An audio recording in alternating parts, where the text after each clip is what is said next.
Hey everyone! Chances are no one will get to see this because shortly after we film, the election results will start piling in and the world will end forever before we can even finish editing. But if by some miracle you are able to watch this, I've got great news. This is another installment of Ryan's Ramblings. To be honest, I'm not sure why Scotty is letting me do this. I don't know if he was just being extra nice to me for my birthday or if he genuinely enjoys this segment. Anywho, quite a lot has happened since the last time I talked to you. For starters, Michigan State lost 7 straight games, but they came up with 100 moral victories along the way. Let's not forget that just last year, Michigan State was in the college football playoff. This year, they won't even be bowl eligible. But hey, look at the bright side, Sparty.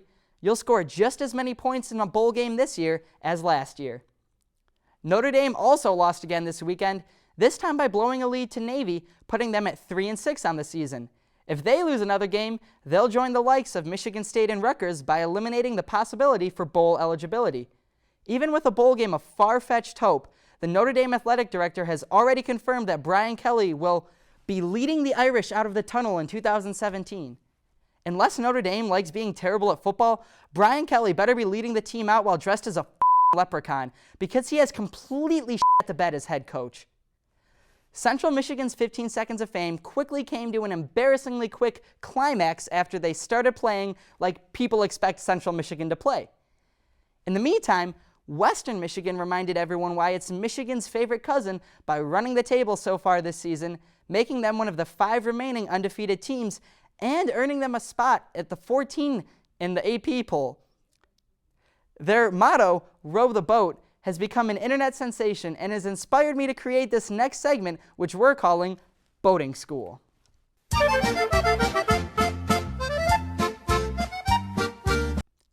Row the f***ing boat, baby! Row that f***ing boat!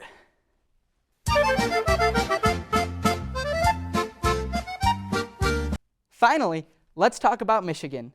Michigan has continued to steamroll opponents, making itself the only team in the country with 3 wins over AP Top 16 opponents. But don't worry, self-proclaimed experts on Twitter continue to remind me that Michigan hasn't played anyone, Michigan's top-ranked defense is garbage, and that Washington has a better resume than Clemson or Michigan, despite having only 1 win over an AP Top 25 opponent. Anywho, Michigan also gained another important fan in President Obama. Allegedly, President Obama spoke with Coach Harbaugh and asked for some gear. Harbaugh said it would be in the mail the next day. It wouldn't surprise me if Harbaugh also challenged President Obama to a quick 1v1, but I imagine Harbaugh might play a little too physical for the Secret Service to allow it. Now, for a more introspective look at the sports world, we're calling out our special guest Jhaelon for Jhaelon's Juice.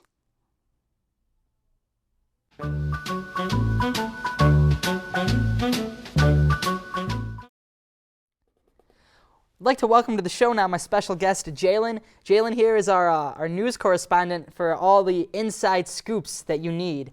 Jhaelon, what do you have for us today? All right, for one, I just want to say thank you, Ryan, so much for introducing me here on this show. It's really great to be here.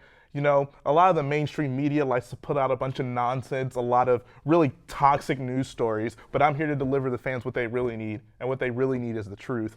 Now, I have a few. The most important one that I wanted to talk about, I want to talk about later on, but here's just a few to break the ice. Okay. So, did you hear about the story that said that Lil Wayne was going to vote for Donald Trump because he said he's rich and that rich lives matter? I don't know. No, I don't think I heard that one. Do you have any, do you have a source? Well, I mean, it was on the internet. Well, and, you know, I think the great Abe Lincoln actually once said that everything on the internet is true. You know, you have to go through an extreme vetting process before anything even gets to be on the internet. So, I mean, I think that's sufficient. Do you have anything else? Yeah, sure. This next one, oh my God, this is crazy. So, guess what Hillary Clinton said? No. Hillary Clinton said that if she is elected president, she's going to give LeBron James a new hairline. Imagine that. I don't think the president doesn't have that kind of power, Jhaelon. They're the most powerful person in the world. If they can't do that, then I mean, what's the point, you know?